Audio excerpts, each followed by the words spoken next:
Hello friends, સ્વાગત છે આપનું મારી સ્વાદિષ્ટ રસોઈના રસોડે। આજે આપણે બનાવીશું આ મૈસૂર પાક। એકદમ જાળીદાર, એકદમ સોફ્ટ અને ફટાફટ બની જતી આ રેસીપી તમે એકવાર જોશો એટલે તુરત જ બનાવીશો। તો અહીંયા મેં એક વાસણમાં 1 કપ મલાઈ લીધી છે।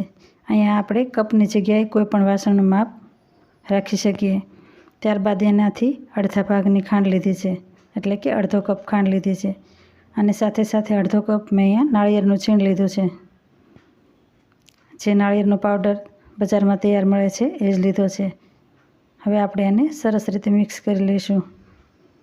ગેસની ફ્લેમ લો ટુ મીડિયમ રાખવાની છે। અહીંયા આપણે નથી ઘીનો ઉપયોગ કરવાનો, નહીં માવો, નથી ચાસણી બનાવવાની કોઈ ઝંઝટ, અને છતાં એટલી સરસ આ મીઠાઈ બને છે કે જો એકવાર આપણે બનાવી લીધી તો એને વારંવાર બનાવશું।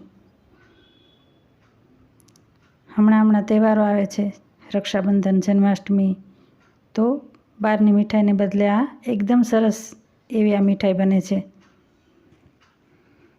અહીંયા આપણે મલાઈ એકદમ ફ્રેશ લેવાની છે। 2 થી 3 દિવસ સુધીની મલાઈ હોય તો ચાલે, આપણે વધારે દિવસ થઈ જાય તો એમાં સ્મેલ આવે। તો આ મેં 1 દિવસની જ મલાઈ લીધી છે, 1 કપ જેટલી। આવી રીતના આપણે એને હલાવતા રહેવાનું છે। અહીં આપણી પાસે લોખંડની કઢાઈ હોય તો વધારે સારું, પરંતુ મારી પાસે લોખંડની કઢાઈ બહુ મોટી છે અને મારે 1 કપનું બનાવવાનું હતું, તો મેં આ એલ્યુમિનિયમની લીધી। બને ત્યાં સુધી એલ્યુમિનિયમનો ઉપયોગ આપણે ઓછો કરીએ। આની પહેલાં મેં મલાઈમાંથી ઘી અને માવો બનાવવાની રેસીપી શેર કરી છે, એ પણ એકદમ સરસ અને ફટાફટ બની જતી રેસીપી છે। તમે જો ન જોઈ હોય તો અચૂકથી જોજો। લગભગ 15 થી 20 મિનિટની અંદર આ બની જાય છે। એને સતત હલાવતા રહેવું પડે છે। થોડી વારે ગેસની ફ્લેમ આપણે હાઈ કરીએ તો પણ ચાલે। શાંતિથી બનાવવું હોય તો લો ટુ મીડિયમ ફ્લેમ પર બનાવવાનું। જ્યારે મલાઈમાંથી દૂધનો એટલે કે પાણીનો ભાગ બળી જશે ત્યારે એ એકદમ ફૂલવા લાગશે અને એમાંથી ઘી છૂટું પડવા લાગશે। ઘી અને માવો બંને આમાં જોઈએ તો આપણે અલગથી ઉમેરવું પડતું નથી। આપણે અન્ય મૈસૂર જ્યારે બનાવીએ ત્યારે આપણે ચાસણી બનાવતા હોઈએ છીએ, ઉપરથી ઘી ઉમેરતા હોઈએ છીએ। એવી કોઈ પણ ઝંઝટ વગર આ 3 જ સામગ્રીમાંથી એકદમ સરસ એવો આ મૈસૂર પાક તૈયાર થાય છે। હવે પાણીનો ભાગ બળવા આવ્યો છે।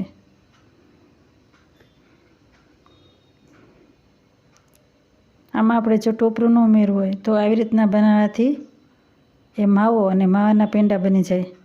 અથવા તો જો આપણે એમાંથી ઘી નિતારીને જે માવો વધે એમાં દળેલી ખાંડ ઉમેરીએ તો એ પણ પેંડા સરસ બની જાય।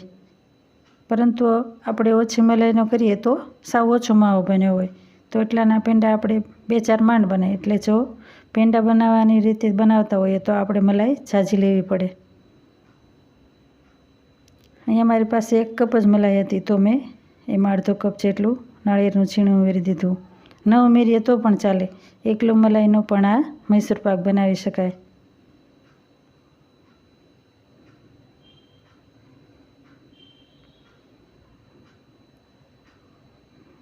પાણી એકદમ બળવા આવ્યું છે।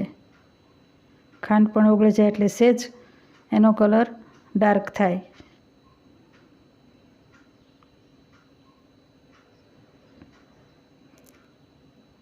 અહીંયા મારી પાસે વાસણ મોટું અને આ મલાઈ 1 કપ જ હતી, તો મારે જે પીસ બન્યા એ એકદમ દળદાર ન બન્યા।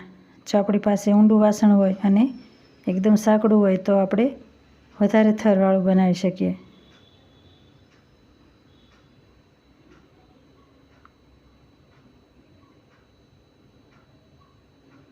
જ્યારે આમાંથી પાણીનો ભાગ વળી જાય ત્યારે એ એકદમ લચકો થઈ જાય અને પેનને છોડવા લાગે। હજી આ પાણીનો ભાગ એટલો બળ્યો નથી।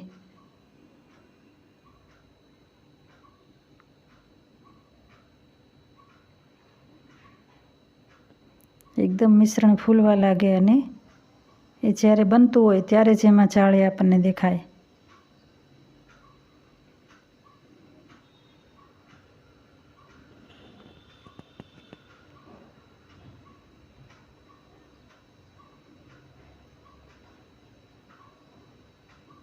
અહીંયા આપણે આ હલાવતા જ રહેવાનું છે, નહીંતર એ નીચે ચોંટી જાય.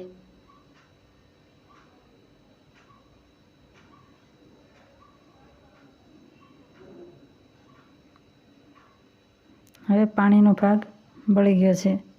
હવે ધીમે ધીમે આપણને એ આવી રીતે ફૂલતું હોય એવું દેખાશે, એકદમ જાળી પડતી દેખાશે અને પેન પણ છોડવા લાગશે.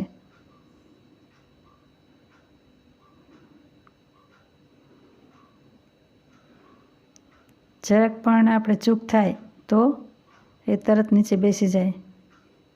મારે તાવીથો નાની છે તો હાથે પણ એકદમ ગરમ લાગે છે. એટલી વાર આપણે એક ધારું આવી રીતના ચલાવીએ તો આ તાવીથો એકદમ ગરમ થઈ ગયો છે. આ મિશ્રણ ફૂલવા લાગ્યું છે.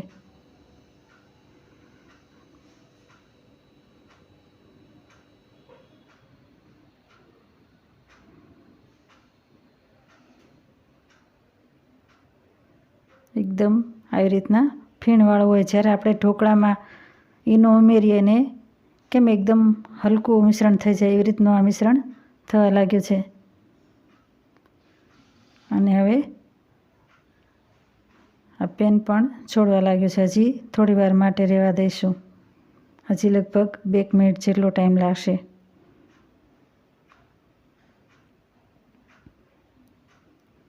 એકદમ હલકું એવું આ મિશ્રણ થઈ ગયું છે.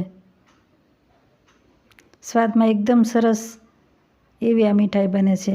અહીંયા મેં ટોપરાનો ઓરિજિનલ સ્વાદ રહે એટલા માટે એલચી પાવડર કે કોઈ એસેન્સ ઉમેર્યા નથી. જો આપણને પસંદ હોય તો એ ઉમેરી શકાય.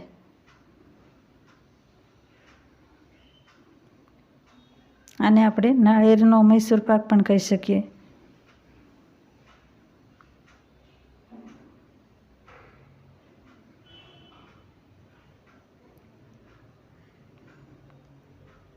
હવે આ મિશ્રણ એકદમ પેન છોડવા લાગ્યું છે. સેજ કલર ડાર્ક થાય ત્યારે આપણે એને બીજા વાસણમાં લઈ લઈશું.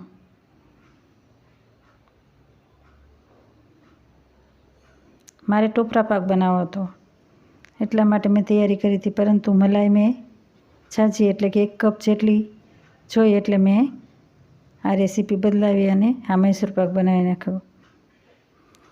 હવે આગળની રેસીપી આપણે 2-4 દિવસ પછી જોઈશું, ત્યારે ટોપરા પાક બનાવીશું.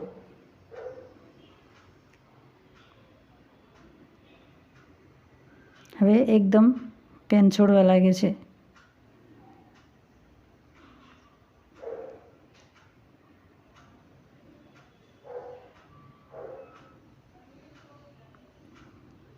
એકદમ હલકું અને એકદમ ક્રીમી એવું આ મિશ્રણ બની ગયું છે. થોડી વારમાં એનો કલર સેજ આપણને ચેન્જ થતો હોય એવું લાગશે. ચારે બાજુ આ કઢાઈ થોડી આવી રીતના થવા લાગી તો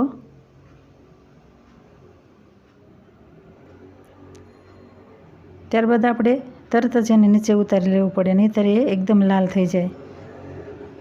ત્યારબાદ આપણને વાસણ લેવાનું કે આઘું રાખવાનું કે એવું કોઈ પણ ટાઈમ ન રહે, તો આપણે પહેલેથી જે વાસણમાં ઠારવું હોય એ અગાઉથી તૈયાર રાખવાનું. આપણે બીજી બાજુ કેમેરો ફેરવીએ એટલી વારમાં એ ઠરી જાય, તો અગાઉથી તૈયાર રાખવાનું વાસણ. હવે આ કલર પણ થોડો ચેન્જ થવા આવ્યો છે. હવે આપણે એને ફટાફટ લઈ અને તૈયાર કરેલા વાસણમાં લઈ લઈશું. તો અહીંયા મેં બાજુમાં જ આવી રીતના આ જે ટીન છે એમાં મેં આવી રીતના ઠાર્યું છે. જે કેક બનાવવા માટેનું આ વાસણ હોય એ મારી પાસે હતું, તો મેં આવી રીતના એમાં આ ઉમેરી દીધું છે. હવે એને બહુ ચમચો ચમચી કે કોઈ વસ્તુ અડાડવાની જરૂર નથી. એ એમ જ જાળીદાર સરસ તૈયાર થઈ જશે અને એ થોડીક જ વારમાં ઠરી જાય છે. જો એકદમ જ સરસ કલર પણ થઈ ગયો છે અને જાળી પણ. લગભગ 15-20 મિનિટ માટે એને એમ જ રહેવા દઈશું. ત્યારબાદ આપણે એના પીસ કરી લઈશું. એકદમ જ સ્વાદિષ્ટ અને એકદમ સોફ્ટ એવી આ મૈસૂર પાક તૈયાર થાય છે. તો તમે પણ એકવાર જરૂરથી ટ્રાય કરજો. ફરી મળીશું એક નવા વિડીયો સાથે. ત્યાં સુધી જય હિન્દ, જય ભારત. Thank you.